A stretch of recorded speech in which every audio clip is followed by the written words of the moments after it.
Welcome.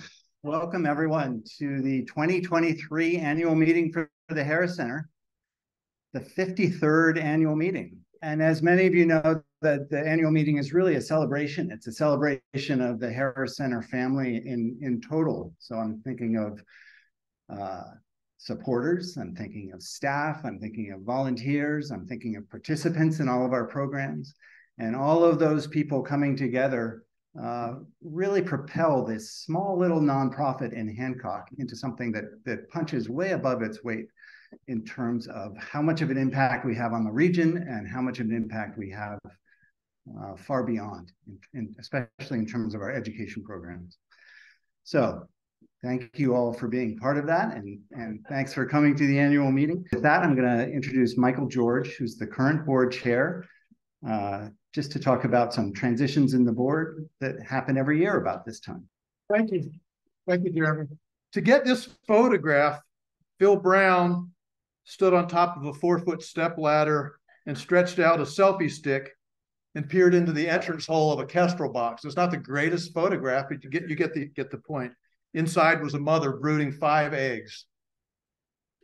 This past spring, Phil and his crew put up a Kestrel box in our field, just one of the over 20 boxes they put up across several area towns.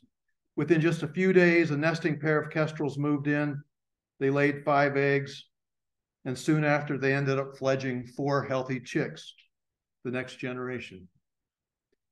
This is just one of the examples of what is happening virtually every single day at the Harris Center. The staff is doing the work of illuminating the importance of our natural world in our school programs and babies and backpacks, raptor observatory, book launches, hiking programs, owl banding, poetry, lab girls, land acquisition. The list goes on. I believe that the work that the Harris Center staff does with the young people in the Monadnock area is inspiring these youngsters to be formidable leaders and great environmentalists, people who will make this a more livable and hospitable world, the next generation. All of this is possible because of you. And I promise you that the financial support and the time that you give to the Harris Center is money very, very well spent.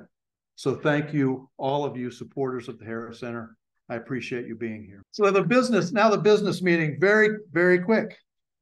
Let's proceed. The slate of officers for the coming year is as follows. Michael George, myself, will continue as chairperson for 1 more year. Tim Riley will continue as vice chair. Tim is here with us. Daniel Henderson, who I'm so happy to see, will continue as secretary. And Ethan Harper Lentricchia will take over as treasurer because Lois Haskins, who's been a board member for the past 6 years, is stepping down from the board, and Ethan is assuming the responsibilities of treasurer. So thank you, Ethan, for doing that. Lois could not be here today. She's off on an adventure somewhere. Anyway, as I said, she's stepping off the board, but I just want to thank her personally. It's been a great experience to get to know Lois, to see all of the contributions that she has made to the Harris Center, to her work on the finance committee, to her work as treasurer. So if we could just a quick round of applause for all of the work that Lois has done. So again, thank you all for being here. Back to you, Jeremy. Great. Thank you, Michael. There's a picture of Lois enjoying the outside, and we'll miss her on the board. I'm just reflecting on the fact that kestrels seem to have the cleanliness of high school boys in terms of their room and their nesting space.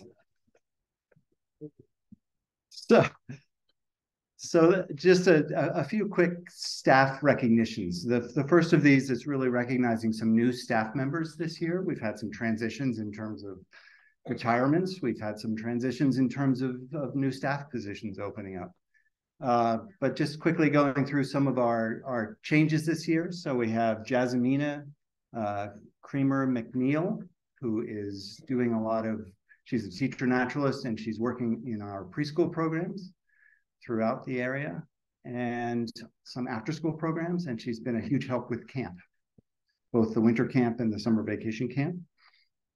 And then we have Nico Gagnon, and I think Nico's in the room, back in the back of the room. He's a recent Antioch grad and took over from Ben King, who went off to California, left us last year. She's doing a lot of community programs and then also working in the schools.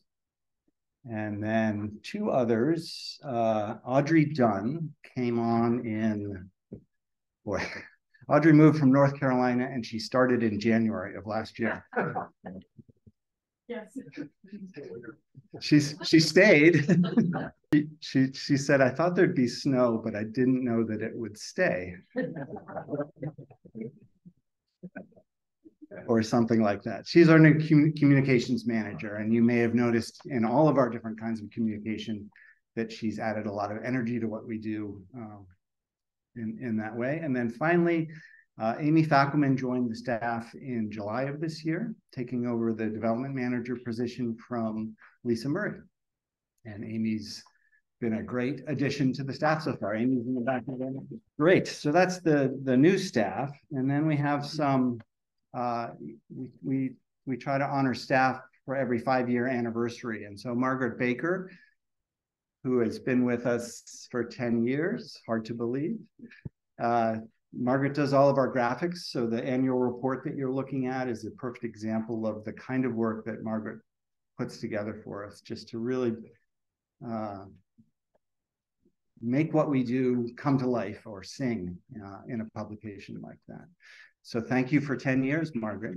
Jenna Spear, who is a teacher naturalist, but she's also taken over as director of the school programs. Jen is an incredible resource for the Harris Center. She's got all this background in entomology, but then she can work with kids to adults of any age, and is just an extraordinary complement to the other teacher naturalists we have. And she's really taken on this job of managing the school programs and helping us move that arena into a new half century. And finally, Karen Rent, who's another teacher naturalist.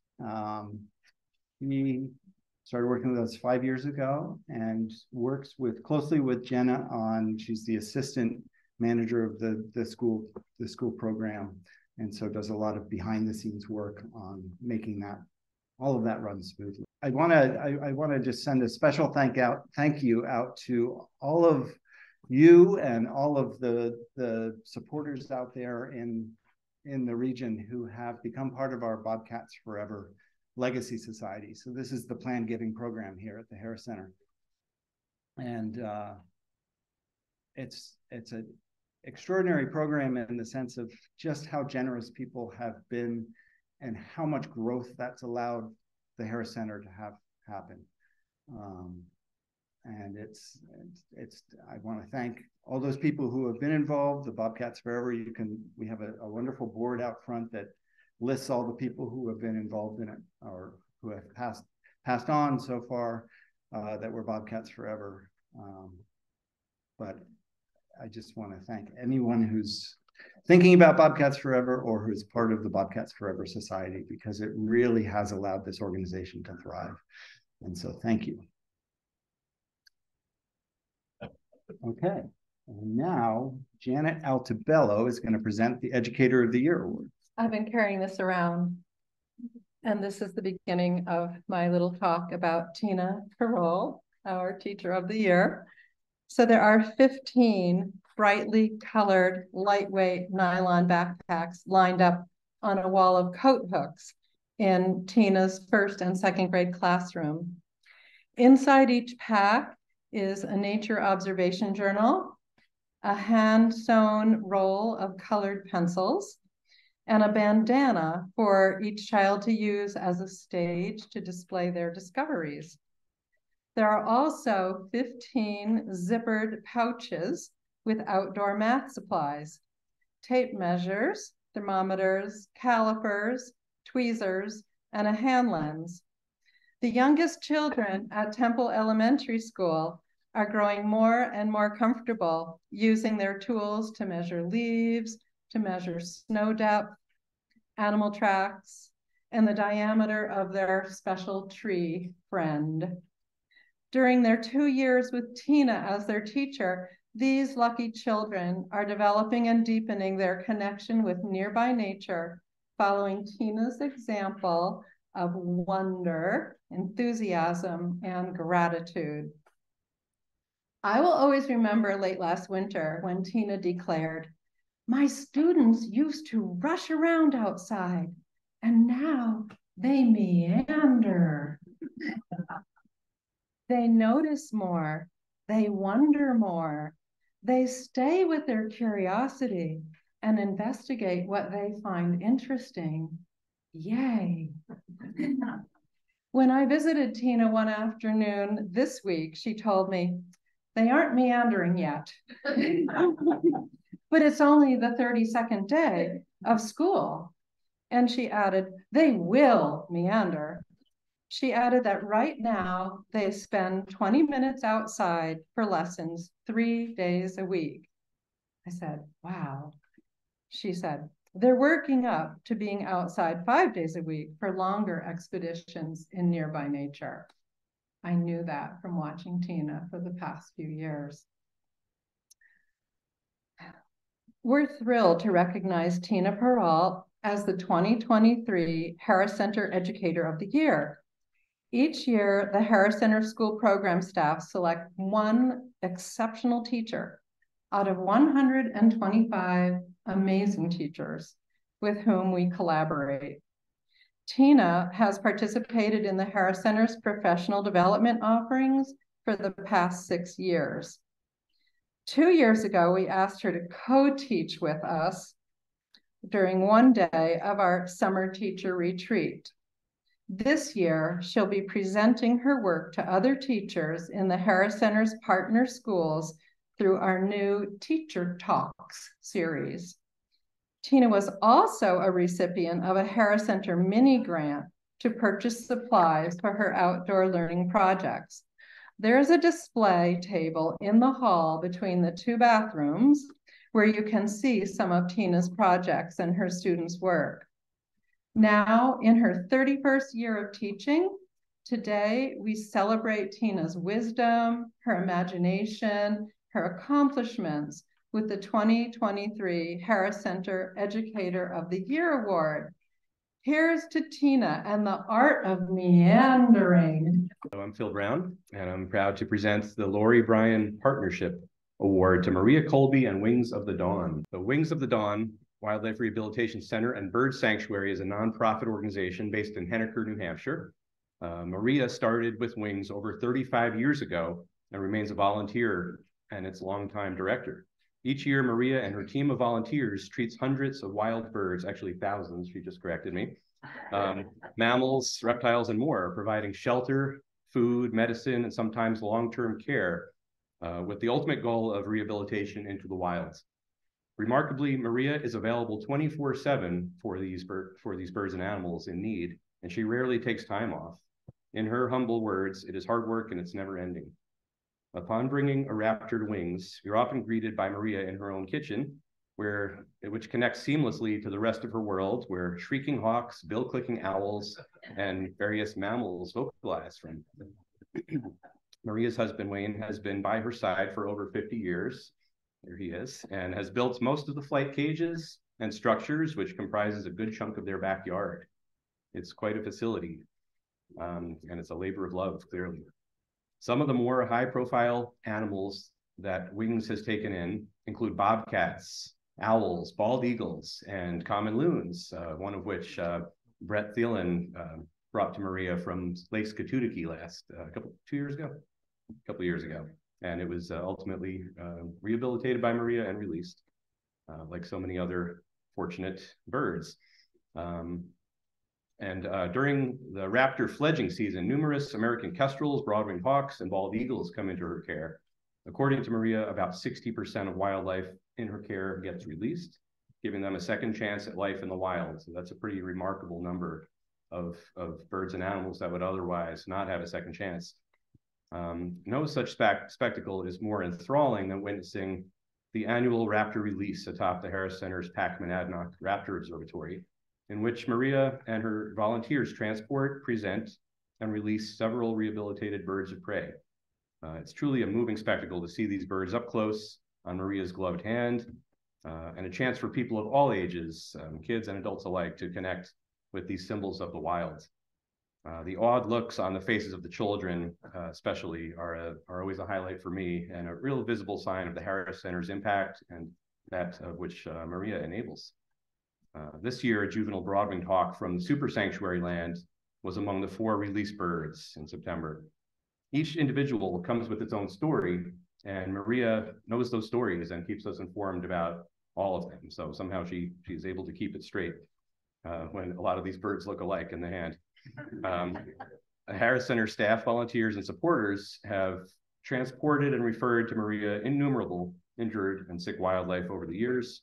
Through her work and collaborations, Maria also strongly advocates for educating people about living more harmoniously with the land and how to protect wildlife better.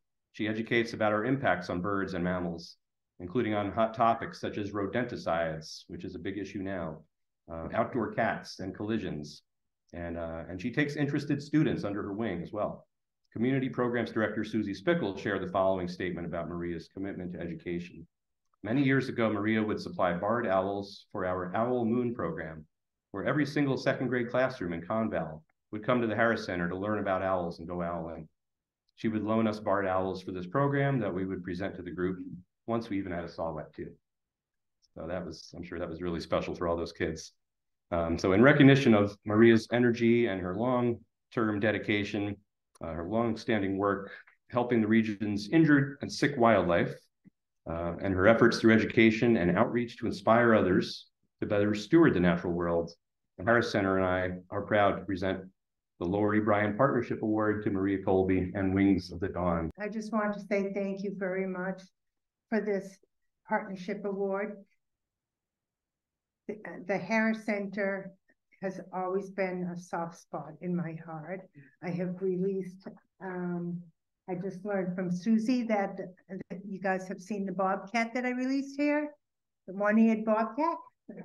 Pretty cool. I also recently released a Northern Harrier here. So not only, do I enjoy it, I can remember as a student coming here and trapping mammals for my mammal class and with me Cadeau, and it's the Harris Center has always been a wonderful part of my life, and I thank the Harris Center for being here. Hi everyone, I'm Brett Phelan, and Susie and I have the honor of celebrating our volunteers at this meeting. So when it comes time for us to pick the recipients of our Volunteer Extraordinaire Award each year, we always have such a difficult time, because the truth is hundreds of incredible volunteers donate their time and talent to the Harris Center every year in myriad ways: monitoring conservation easements, maintaining trails, mowing fields, helping with school and after-school programs, leading hikes and paddles and bio-blitzes, pulling invasive plants, putting up traffic cones and salamander crossing signs on amphibian migration nights, caring for our building and grounds, sticking address labels on thousands of calendars and newsletters, and so much more. We simply couldn't do what we do without our extraordinary and essential volunteers, and we're grateful for them all. Many of you are here right now, so thank you. Because we couldn't pick just one, we are presenting 2 Volunteer Extraordinaire Awards this year, one to an individual and one to a team. I have the honor of presenting the first award to an individual who has dedicated his life to making the world better for wildlife. I first got to know Mark Ellingwood a few years ago when he retired from his role as Wildlife Division Chief for New Hampshire Fish and Game after more than 40 years as a wildlife biologist, and approached the Harris Center with an idea for a new community science project. New Hampshire Fish and Game was interested in launching a statewide butterfly monitoring network, and Mark thought the Harris Center would make the perfect partner in our neck of the woods. Knowing that our staff were very busy with other projects, and perhaps sensing that we were a bit rusty on the finer points of butterfly identification, Mark made it easy to say yes by offering not only to take a lead role in planning the project, but also to teach Harris Center staff and community scientists how to identify our local butterfly species. That is, just as soon as he could teach himself. Mark began to study, shifting his focus from deer and bear and moose to more diminutive coppers and elfins and dusky wings.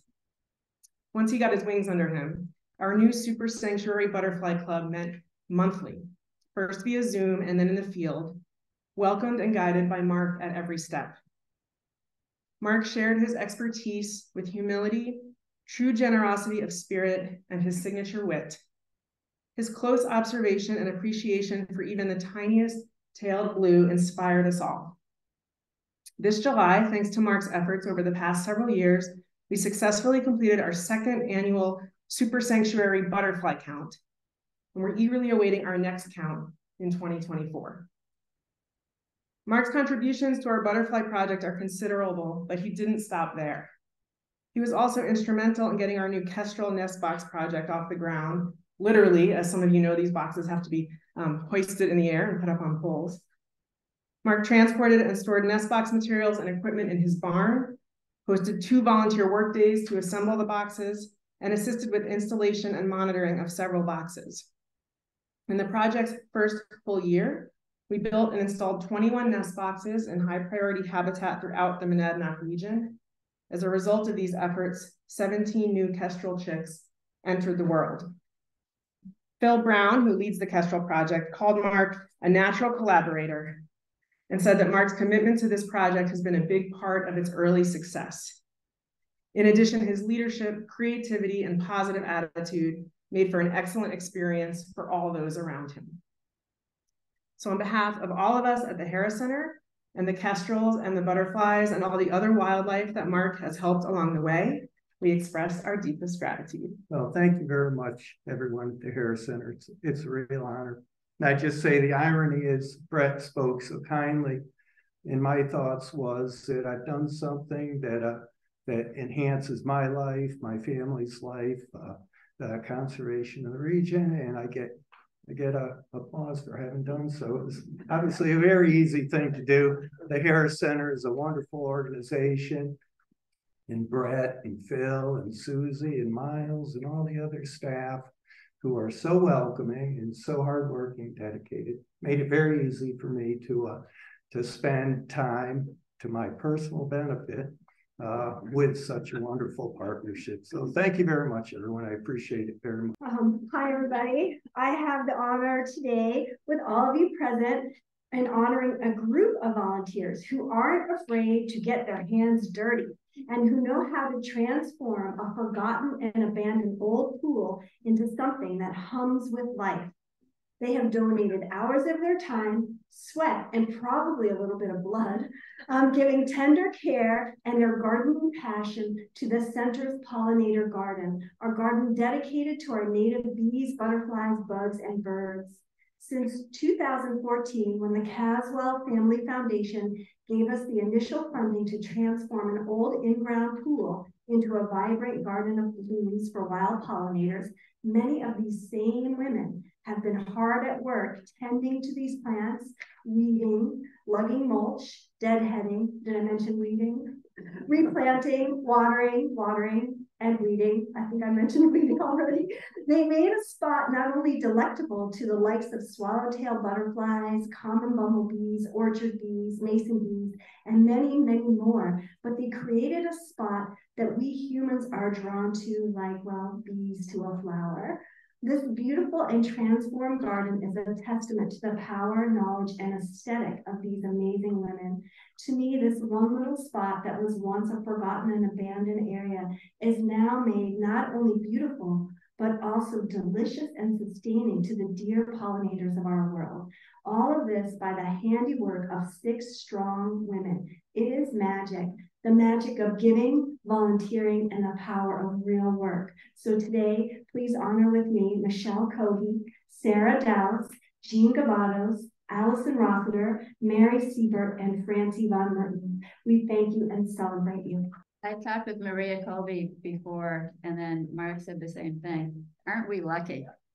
Aren't we lucky to be able to do this and learn so much about Native insects and the native plants they rely on. And our super queen bee happens to be Susie Spickle, who started. It was her concept to go and get grant money.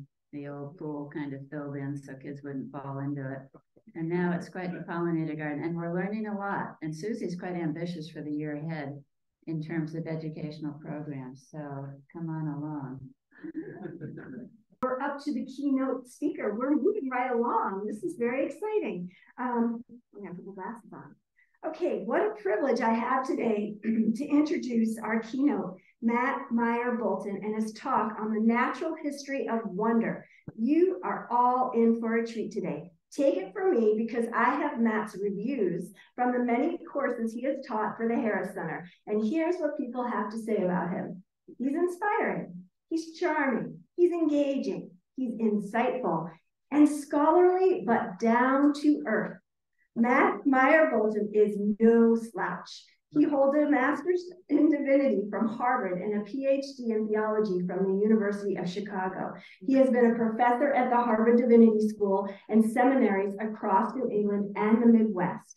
His books include Life in God, John Calvin's Spiritual Formation and the Future of Protestant Theology, and God Against Religion, Rethinking Christian Theology Through Worship.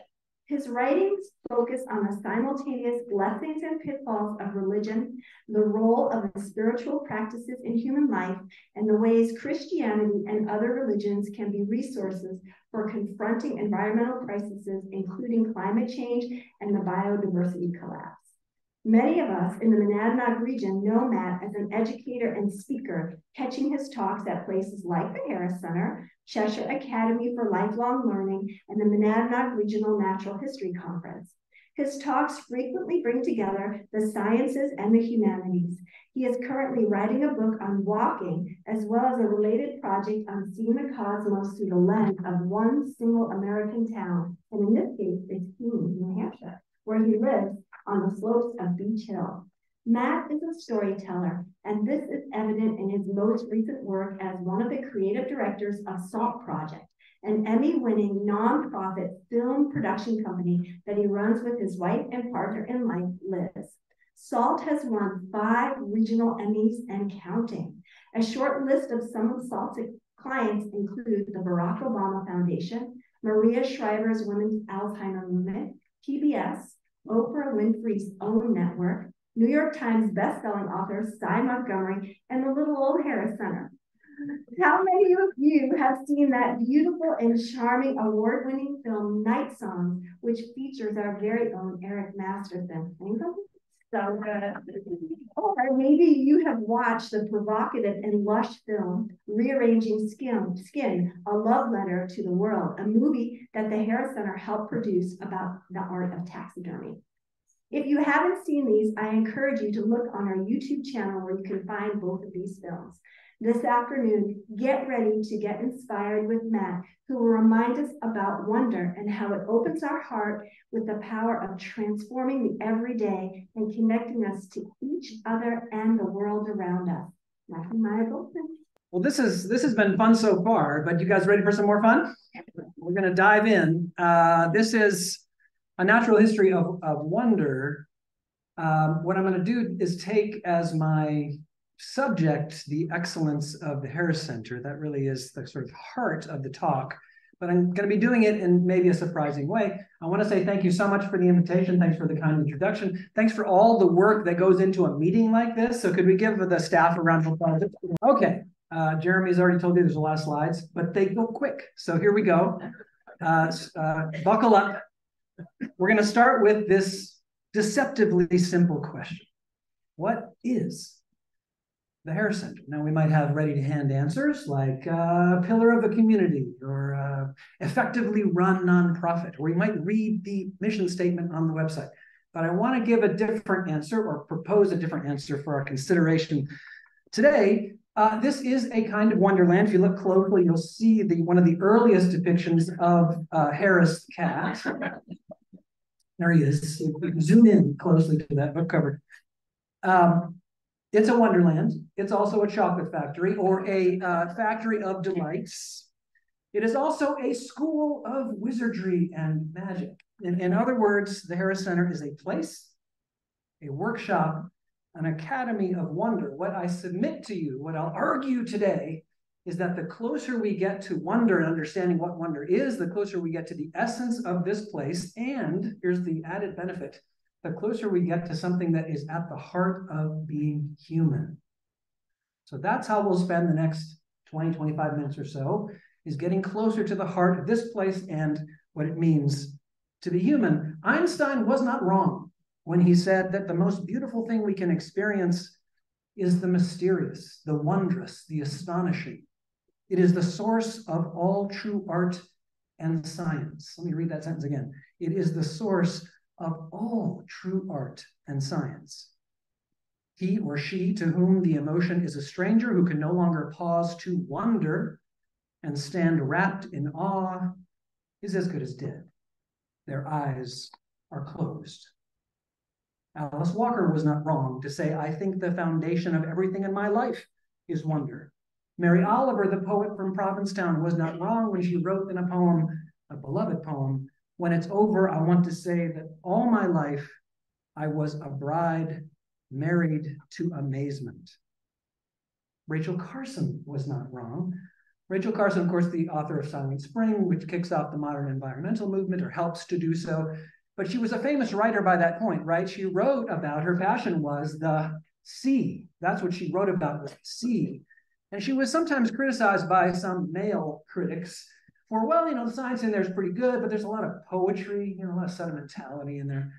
So Rachel Carson was being given an award, and she said these words rather pointedly in her acceptance of the award. She said, listen, buddy, if there is wonder and beauty and majesty in the sea, science will discover these qualities. If they are not there, science cannot create them. If there is poetry in my book about the sea, it is not because I deliberately put it there, but because no one could write truthfully about the sea and leave out the poetry. In other words, truth is at stake here. The better your skill, the stronger your muscle for wonder, the closer you will get to reality, because reality is wondrous. Reality is wondrous. Now, if you don't believe Rachel and Mary and Albert and Alice, perhaps you'll believe Socrates or Plato, right? Plato's our source for everything about Socrates. Philosophy, that is the love of wisdom, philo, love, sophia, wisdom, philosophy, the love of wisdom, begins in wonder. So all of these testimonies put us in a position to define the terms. Let's do that. What is wonder? It is, first of all, certainly amazement, but it's an interesting kind of amazement. This is kind of what Socrates had in mind, as far as I can tell. It's an amazement that leads to curiosity, a wonder, a sense of wonder that leads us to wonder things and want to find out more. That's why Albert Einstein says it's the root of all true art and science. It's certainly a form of appreciation, but even that word in English, it has this double aspect and this virtuous circle. We use appreciation when we mean we recognize value, but we also use appreciation when we mean that our investment is appreciating in value. So that's the virtuous circle. The more we recognize value around us, the more, in effect, we live among treasures. We become aware of those treasures, and we even increase their value in our own eyes and in the eyes of others. Wonder is appreciation that overflows into wow. Now, that wow can take different forms. It can take this form, wow, you know, an exclamation. But it can also take something closer to this form, which is more like, wow, you know, that kind of extended exclamation. We'll come back to those exclamations in a moment. They're really pretty interesting. So a lot of people think, you know, look, life is serious business. We got to get down to, you know, surviving and getting things done. If you get a little wonder in there, that's icing on the cake. But of course, thinking that way is thinking against Rachel Carson and against Socrates and against Albert Einstein and against Alice Walker and against Mary Oliver. They are saying to us that wonder is the cake. Or better yet, that wonder is part of a nutritious meal in and of itself. It's not an extra. It reminds me of the fight for women's rights in the late 19th and early 20th centuries. You remember this old poem and song, Bread and Roses? As we come marching, marching, we bring the greater days. The rising of the women means the rising of the race, the human race, of course. No more drudge and idler, 10 that toil while one reposes. In other words, 10 people working their behinds off while one rich guy puts his feet up and profits on the work. But rather a sharing of life's glories. Bread and roses, bread and roses. Imagine people singing that in the streets.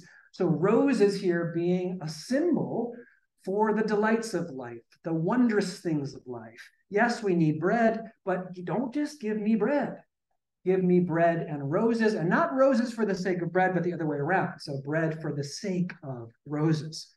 So let's get into the science of wonder. What's happening to us when we feel wonder or awe? What's happening to us scientifically? This gentleman is Dr. Keltner, who is a Mexican-American professor of psychology at the University of California, Berkeley. He has just this year, 2023, published a very well-received and provocative book on the subject of awe.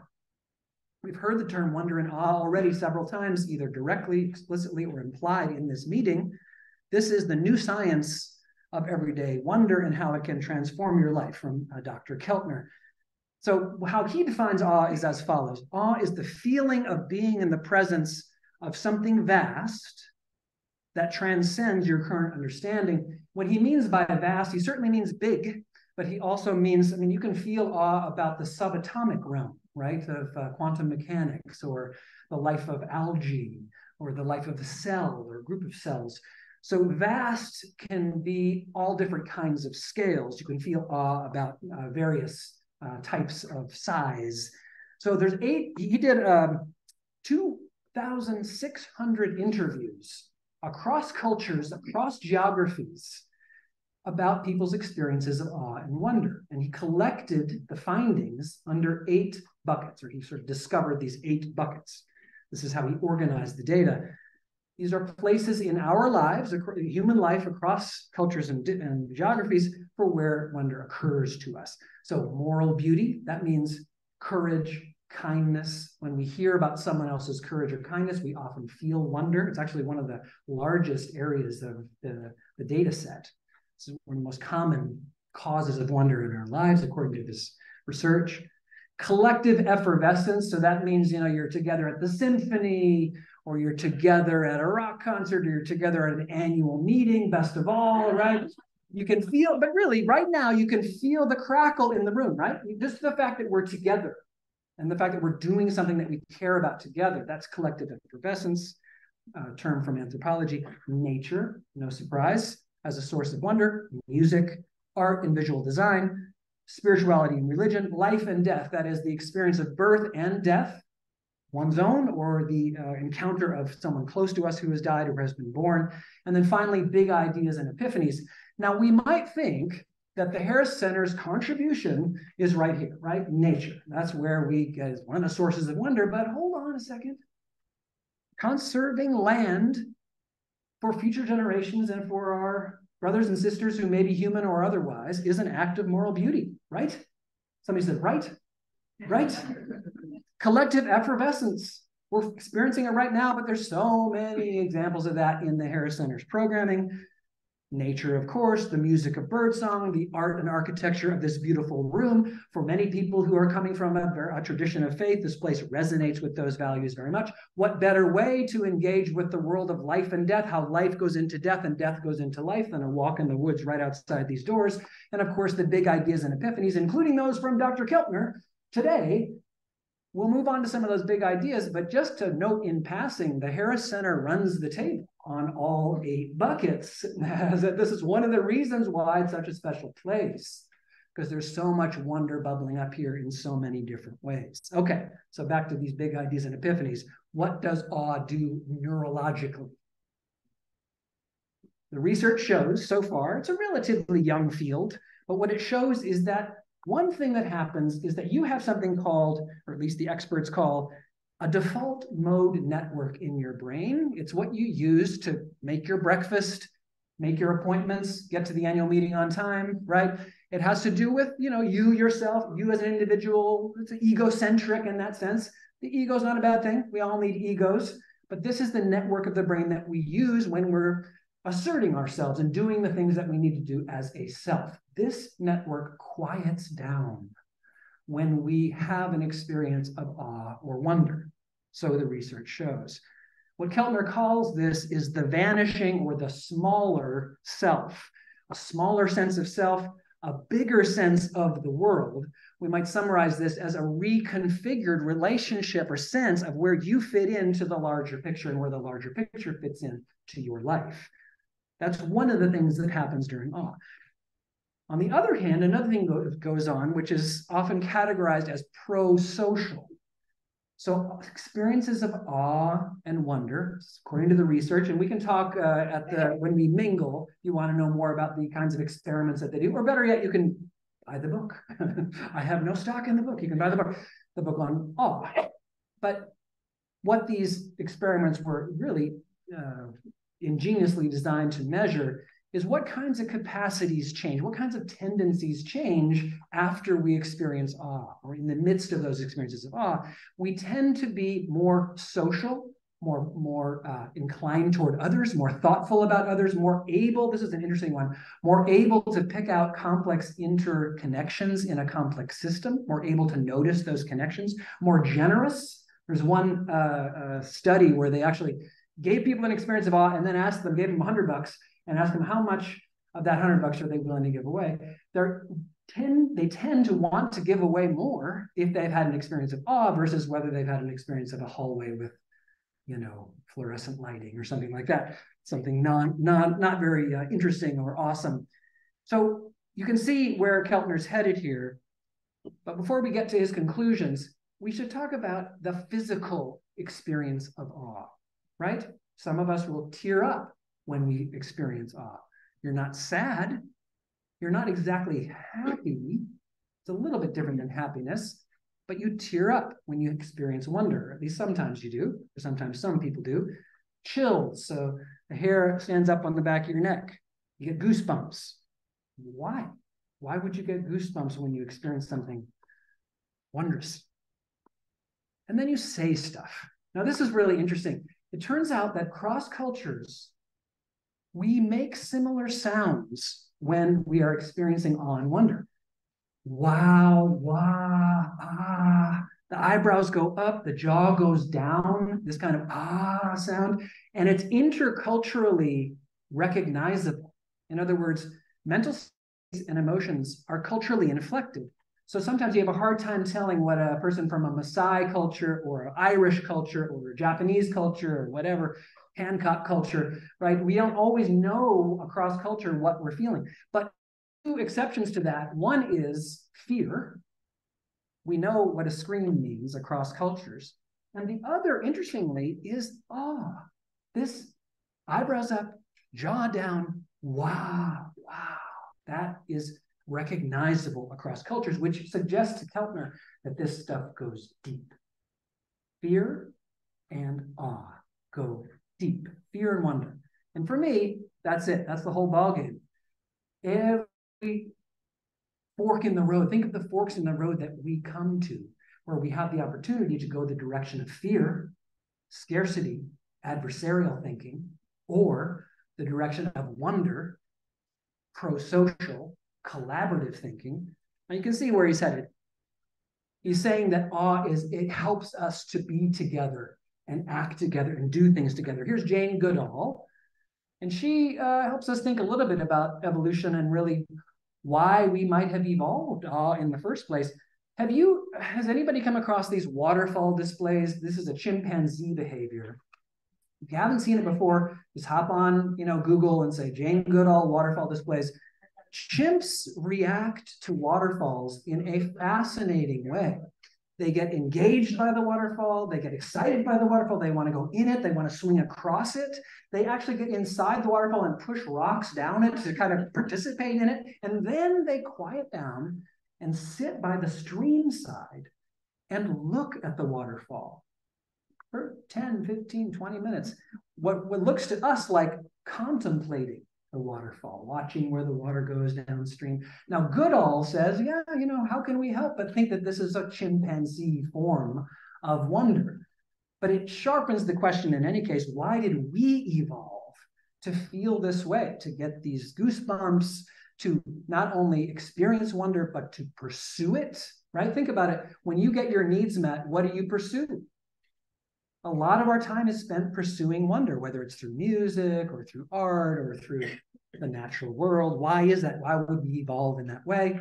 Keltner's answer is hypersociality, that we are hypersocial primates through the arc of the human life, but also just the way that we collaborate. Collaboration is our secret sauce. Look at this room, all the collaboration that's in this room, the clothes on our back, the seats that we're sitting in, the lumber, the architecture, the internet.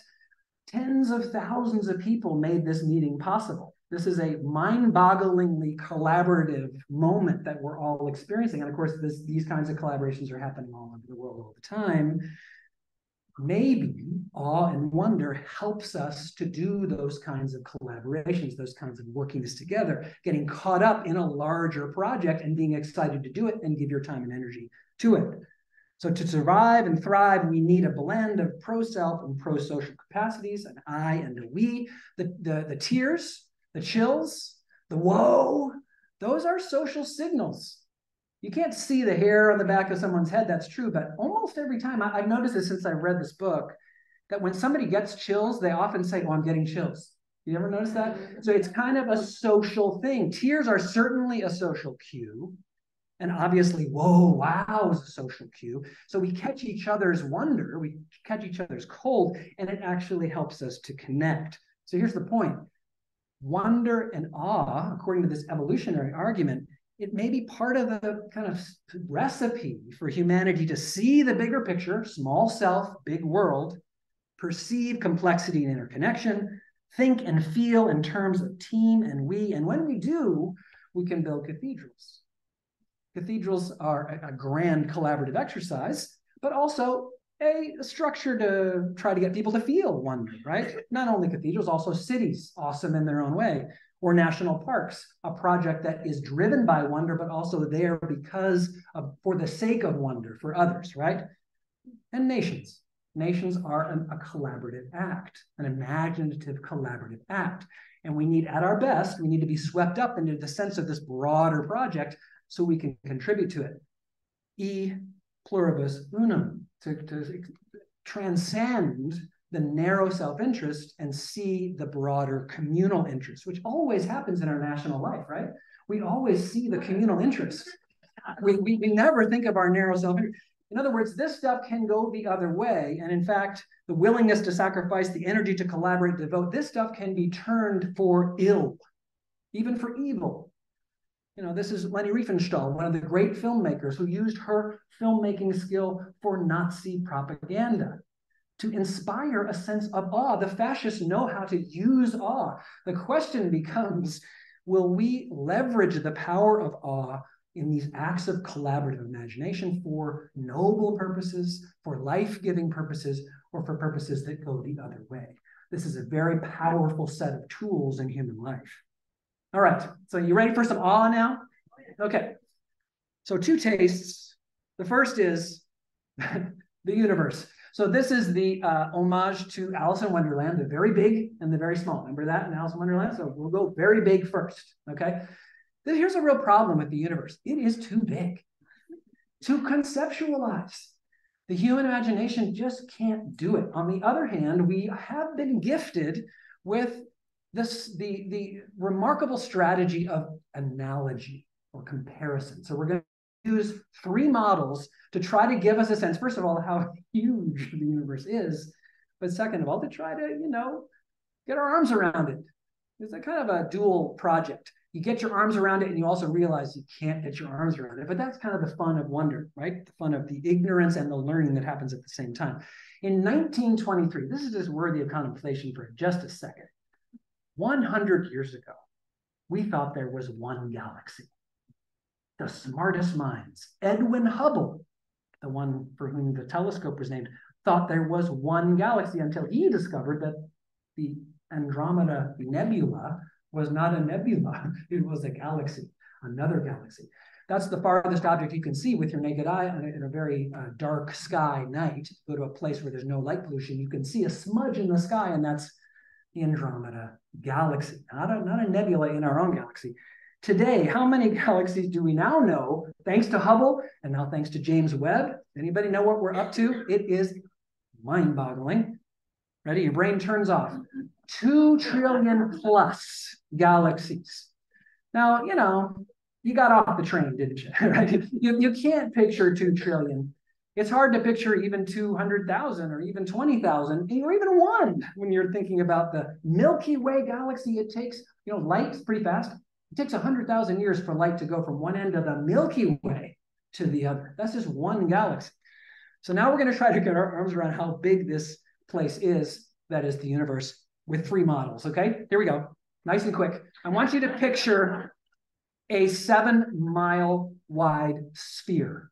Okay, you say you lost me already. Well, you know that Dublin and Peterborough are about 7 miles apart, right? You can walk from Dublin to Peterborough or vice versa in about 2 hours, 15 minutes. That's about 7 miles.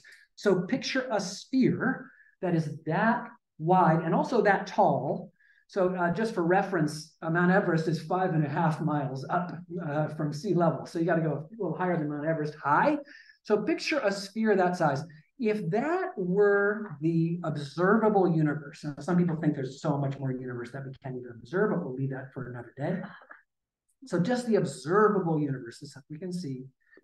If that's the size of the whole observable universe, our Milky Way, everybody just do this with me. It's fun. We're all kids of all ages, right? Hold up a Cheerio. Just hold one up. Just, you can feel it between your fingers. That is the size of the Milky Way if the observable universe is a 7-mile sphere. Now hold up a frosted mini wheat about 12 inches away, like, you know, about a foot away. That's Andromeda. And it takes light 2.5 million years to get from the mini wheat to the Cheerio. Light, 2.5 million years. Now there's 2 trillion Cheerios or mini wheats or cornflakes or whatever floating in this 7-mile sphere. So imagine 7 miles up, 7 miles over, walking, you know, you're strolling from Peterborough to Dublin, you're passing by Cheerios, and, you know, it's floating. It's kind of like fireflies, right? And they're not evenly distributed. They're in an interesting set of patterns and filaments, but again, we'll do that next time. Okay, you got it? So Cheerio Milky Way. Now take that Milky Way, put it on your fingertip. We're going to expand that Milky Way to I think the biggest thing that you kind of have a sense of, which is the United States. So some of you have done a road trip across the United States, or maybe it's a train trip or across part of it, or you've been in a plane, you've looked out the window. Imagine if the Milky Way, that little Cheerio, is now as big as the United States. The center of it is where? Kansas, right? The center's in Kansas. Center of it is what? A black hole, yeah, Sagittarius A, so a black hole in Kansas, got it? In Kansas, got it? So black hole in Kansas. Where are we? We're not at the center, we're not at the edge, we're kind of in the middle. So depending on how you place the Milky Way, we're about in Denver. And if you have, at this scale, if you have a clear night tonight or tomorrow night, you look up at the stars, you're looking at the city lights of Denver. That's all the stars that we can see from here without a telescope. So next time you look and see the stars, that's what you're looking at, just that little piece of the Milky Way. So now you've got the Milky Way the size of the United States. How big, here we are in Denver, how big is our solar system? Get that fingertip out again. Go ahead and do it. Go ahead and do it. Just like we're, you know, kids of all ages. On your fingertip fits our solar system. The whorls on your fingerprint could be the whorls of the planet's orbits. That's the scale. If the Milky Way is the size of the United States, our solar system fits on our fingertip. One more model. Take that solar system, blow it up to 4 football fields or 4 soccer fields if you're like me and you think soccer is a better sport. 4 soccer fields, football in the English sense, right? 4 soccer fields in a row. That's as big. Now that's our solar system blown up to that size, or shrunk down to that size, depending on how you look at it. At that scale, our sun is a cue ball, billiard ball, sitting in the middle between fields 2 and 3, right? And 20 feet away is a grain of sand. That's Earth. That's home. Takes like 8 minutes to go those 20 feet. So imagine a snail, about a snail's pace, right? 20 feet, 8 minutes. If he's cooking, you know, that's like moving through our solar system. So to go backwards, right? Grain of sand. If the Earth is a grain of sand, the solar system is how many soccer fields? 4. Shrink that down to your fingertip, that whole solar system. Now the Milky Way is the size of the United States, right? United States, if the solar system's on our fingertip. And then take that United States size Milky Way, bring it down to the size of a Cheerio. And the observable universe is a 7-mile sphere. That is the very big. You can get a sense of the grandeur, the scope, and also the limitations of the human imagination to even get there. This one will be shorter, but just in case we're feeling depressed how small we are, let's look at something small that's really wonderful, which is moss. And so many of us love moss so much, right? So many of you know about moss. There was a girl from Long Island who's not here today, but she used to spend summers here in these here woods. We made a film about her. Some of you have seen that film a number of years ago. And one of the stories she told us was that she used to play in the woods. And one of the things she'd do is, this is Eleanor Briggs, of course, founder of the Harris Center. Eleanor would, as a young girl, would find moss and lay down on the moss, right? So feel her cheek against the moss. You know, it's just a beautiful, tactile, tender, amazing thing. And it's because of experiences like that, I submit to you, or at least I imagine, put it that way. She can correct me when she gets back. But I imagine it's that kind of wonder that's underneath the vision, to say no to development and to try to protect land so that other kids of all ages can put their cheek on a little bit of moss. It's a thing of beauty. It's a thing of serenity. It's a wondrous thing worth preserving. But then we go to the Harris Center, thanks to her vision, and we learn that the moss was the first land plant. We wouldn't be here if it wasn't for moss. In fact, there was a period in the evolution of life where it was moss world. It was basically, you know, because before the plants came, it's just rock world, on land that is. And then it was moss world, kind of like peat lands or the moors in certain parts of the world. Picture that kind of landscape. First plant on land. It made life possible as we know it, partly because it changed the atmosphere, quadrupled the amount of oxygen in the atmosphere, cooled off the atmosphere. Some people say it was really one of the key factors that led to or helped along glaciation. Glaciation came down and ground up some of the rocks and so on. Moss is one of the best carbon sequesters we know, one of the best mitigators of erosion we know, one of the best filtration systems for water we know. So now, you know, you put all that together, it's just wonder on top of wonder. You put your cheek down on a beautiful pillow of moss, this moss that has done so many things for us. So let's return the favor. So what is the Harris Center? The Harris Center is a wondrous place. And in a way, it's the same question as what is the world? That's really what we've been discussing here, not so secretly. The world is a wonderland. The world is a factory of delight. The world is a school of real magic and real wizardry. A place, a workshop, an academy of wonder. Not so much through the looking glass, but places like the Harris Center are the looking glass, the mirror for clarifying the wonders of the world.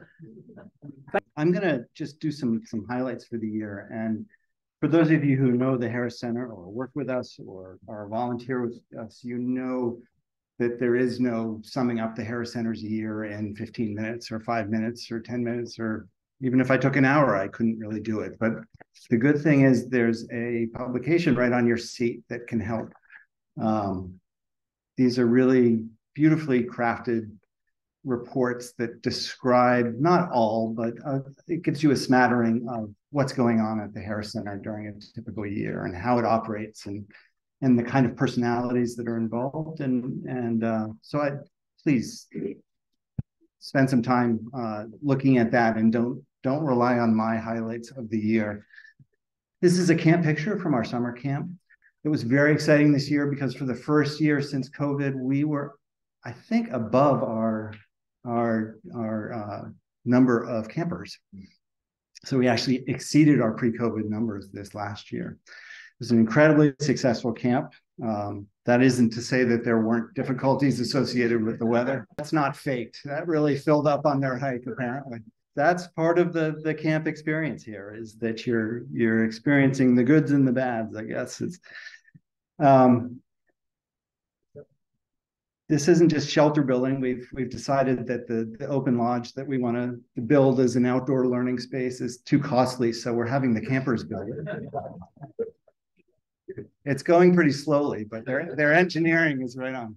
No, the campers often do a whole variety of things with engineering in terms of shelter building, which is really, it's an interesting problem for them to do, because not only do they have to think about how does this work in terms of shelter, but then they need to think about rain and strength and all kinds of other things, and then redesign what they've built so that it works a little better. This summer, we had a great camp. We've been doing these specialty camps lately, and this summer we did a camp. Susie and Karen Rent were involved in this, and it was a camp which was the natural world inspiring art. And so we had all kinds of artists come in from the community and give one-day workshops to these lucky campers on different kinds of way to use the natural world as both a something to design your art after, or something to use to make art out of.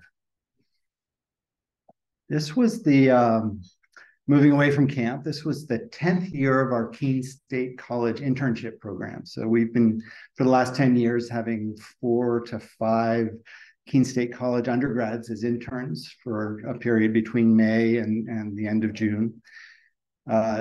This is 3 of those interns. They're at what we call the Solar Sprint, which is the 7th graders in local schools build solar cars and then race them at the Solar Sprint Day. The interns in this case we're using them to cook nachos in solar ovens. Apparently they were good. There's days where they're trudging through awful brush and getting lots of insect bites. You can see the nets on their heads in this case, and then there are good days. It's all over the map with the interns, but they really do help us keep an eye on all of the lands that we're managing in so many different ways. Our school program bubbled along as it does every year. This is Carol Reynolds, who's one of our teacher naturalists. She was new to us last year. She's leading a group of Antrim Elementary students on a field trip. I think there's 2 secrets to our school program, and our school program reaches about over 3,000 school kids every year. There's a lot of secrets to it, but I think 2 things are essential. Is one, we don't take them somewhere special. We explore their schoolyards with them, because nature can be found wherever you look. You don't have to go somewhere like the Harris Center to discover that. And then another big secret is that we do it over a period of several visits that at a minimum are 4 hours and are typically 6 or more hours with each of these classes. So when we say we're working in 160 classes a year, we're spending 6 hours in 160 classes a year. It's an enormous undertaking. This year, like the last couple of years, we had the real fun of we've done turtle head starting with some lucky classrooms where they help grow turtles over the winter so they can be released in the spring. Moving on to community programs, we do a bunch of after-school programs, and one of those that's been very successful is called Lab Girls, which is a program to keep middle school age girls interested and engaged in the STEM fields, the science, technology, engineering, and math. And the route we do that is through the natural world, so natural sciences. How do we keep these young girls interested in the exploring and staying on that track in the STEM fields? It was very exciting this year because partnering with UNH, we've done, for the first time, offered Lab Girls in Manchester. So Lab Girls has grown from a local activity in the Condell districts and in Jaffrey Range and in Keene to something that's now happening in Manchester as well. Susie invented lab girls. I think it was your own experience with watching young girls who were totally into the math and science world just sort of fall out of it as they left middle school and went into high school. On the conservation research side, we had a couple exciting new projects that we've talked about. One was this kestrel nest box building program. That's a wow right there. So kestrels are our smallest falcon. Phil, are they also called, is Phil here? Yeah. Are they also called sparrowhawks to some people? They were, yeah. They were at one point called sparrow. They're not a sparrow or a hawk, so that probably wasn't a good name for them. This was just one of several new conservation research projects that we started this year. This is really the second year of this, but it really got going this year.